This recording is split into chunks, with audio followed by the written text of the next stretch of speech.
Anak kecil ini sedang membuat pistol. Dia memoles laras pistol dan memasukkan bahan peledak.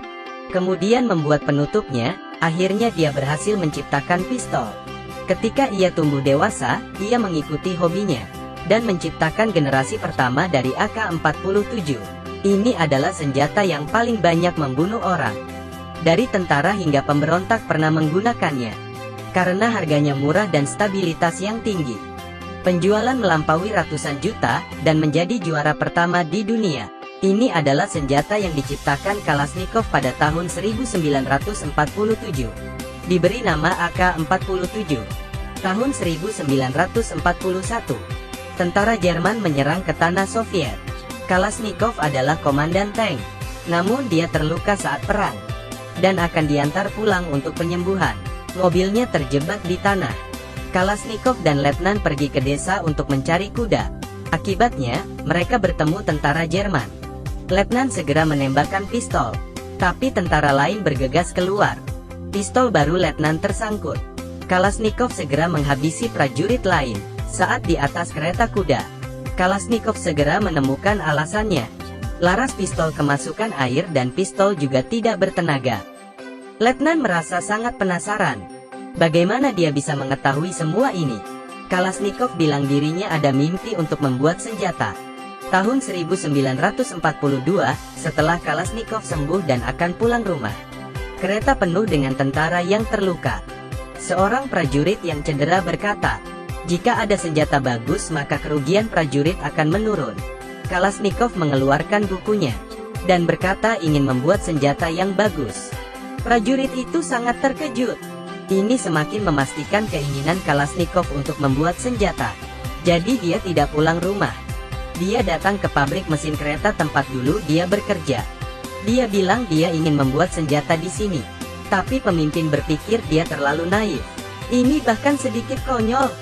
Sehingga dia mengusirnya. Kalashnikov merasa sangat kecewa.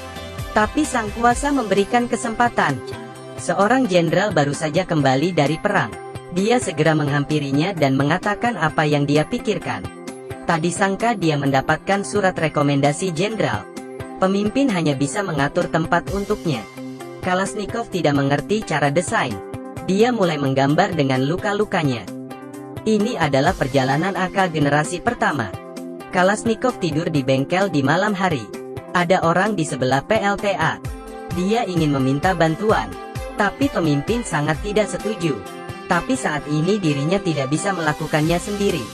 Saat ini sekelompok pekerja menjadi sukarelawan, membantu dia membuat pistol setelah bekerja. Ini adalah titik balik dalam hidup Kalashnikov. Orang-orang ini adalah pekerja yang luar biasa dengan mekanika terbaik. Dalam upaya siang dan malam semua orang. Pistol pertama dibuat dengan mata telanjang. Sekelompok orang bersiap untuk menguji senjata mereka. Adegan ini membuat pemimpin terdiam. Uji tembakan pertama dengan mudah melalui laras besi. Kemudian tembakan beruntun, Kalashnikov telah berhasil. Kemampuan menembak senjata sangat stabil. Dia pergi ke atasannya dengan pistol. Tapi dia dipenjara karena membuat pistol. Seorang kolonel merasa sedikit menarik ketika dia mengetahui ini. Jadi mereka mengambil pistol untuk mengujinya. Setelah uji coba menembak, semua peluru tepat mengenai sasaran. Pada titik ini semua orang masih menertawakan Kalashnikov. Seorang pria konyol mana mungkin menjadi seorang penemu? Tapi tak disangka mereka salah sangka. Tapi pistol ini jika ingin diproduksi secara massal, maka harus memenangkan perlombaan senjata. Kolonel membawa jenderal untuk menguji pistol. Hasil uji coba membuat jenderal sangat puas. Dia meminta Kalashnikov mewakili militer untuk mengikuti perlombaan senjata.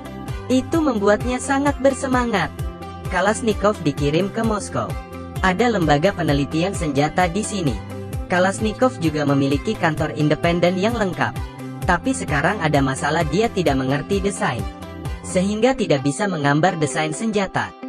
Jadi lembaga penelitian mengirimkan seorang wanita bernama Mosifa untuk membantunya. Pistol Kalashnikov terus diubah dan diuji. Karena keduanya bekerja bersama setiap hari. Sehingga saling jatuh cinta. Tapi sangat disayangkan, pistol Kalashnikov kalah dalam perlombaan. Itu membuatnya merasa sangat tertekan. Tapi pemimpin mengakui bakatnya. Dia memintanya pergi ke tempat lain untuk membuat senapan mesin ringan. Itu berarti dia akan meninggalkan tempat ini. Perasaan Kalashnikov saat ini sangat kacau. Segera dari kerja keras dia dan para pekerja, dia berhasil merancang senapan mesin ringan. Setelah diuji, hasilnya sangat bagus. Dia merasa bahwa dia pasti bisa memenangkan pertandingan kali ini. Jadi dia kembali ke Moskow dengan senapan mesin ringan. Terlebih dulu dia bertemu Mosifat. Keduanya juga mulai bermesraan. Segera pertandingan uji coba senapan mesin ringan dimulai. Kalashnikov sangat percaya diri. Tapi sang kuasa masih bercanda dengannya. Tak satu pun dari mereka yang dipilih. Kalashnikov sangat marah dan bertemu dokter militer. Dia ingin kembali ke medan perang untuk menunjukkan harga dirinya. Tapi lengan kirinya gagal tes medis militer. Kalashnikov merasa sangat kecewa. Segera Perang Dunia Kedua berakhir. Jerman menyatakan penyerahan diri. Uni Soviet juga memenangkan perang ini. Semua orang bersorak gembira. Tapi Kalashnikov semakin sedih, karena perang selesai. Itu berarti dia tidak ada kesempatan untuk menciptakan senjata lagi. Tapi kali ini ada kabar baik. Panglima meminta bantuan, agar tentara bisa meneruskan penelitian pembuatan senjata. Tidak ada yang bisa membayangkan. Tahun 1947, pistol pada gambar ini terjual dengan laris. Itu adalah AK-47. Orang yang menciptakannya adalah Kalashnikov. Kalashnikov terus mengubah dan menguji coba AK-47. Karena dia tahu senjata yang bagus. Tidak boleh ada kelemahan. Agar dapat meminimalkan kegagalan senjata api. Senjata ini masih menjadi produksi massal pada saat itu. Tapi segera sekotak AK-47 diproduksi.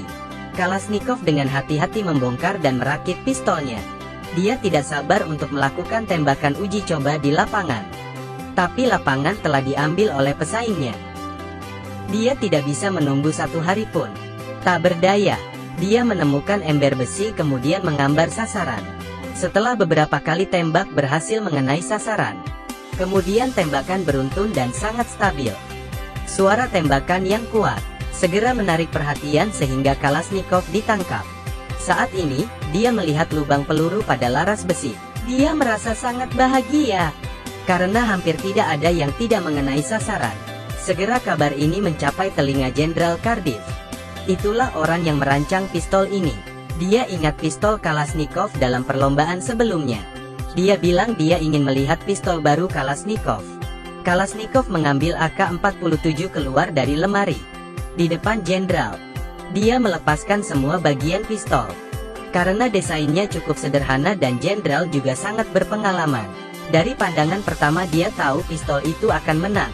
Dan meminta orang menarik senjata sendiri dan mengunci mereka. Pistol ini adalah masa depan, awal dari perlombaan senjata. Semua senjata diuji dalam kondisi buruk. Tapi pada dasarnya semuanya mengalami masalah. Hanya AK-47 milik Kalashnikov. Tak kira dikubur di pasir atau direndam di air. Masih bisa mengeluarkan peluru tanpa ada kesalahan. Dan efek dan akurasi tembakan sangat tepat. Kalashnikov akhirnya berhasil. AK-47 dimasukkan ke dalam produksi massal. Dia masih berusia 28 tahun. Tahun ini dianugerahi banyak penghargaan. Dia datang ke lokasi latihan. Kelompok ini telah menguji coba AK-47 untuk waktu yang lama. Nama Kalashnikov akan masuk di daftar pencipta senjata. Senjatanya adalah sebuah masa depan.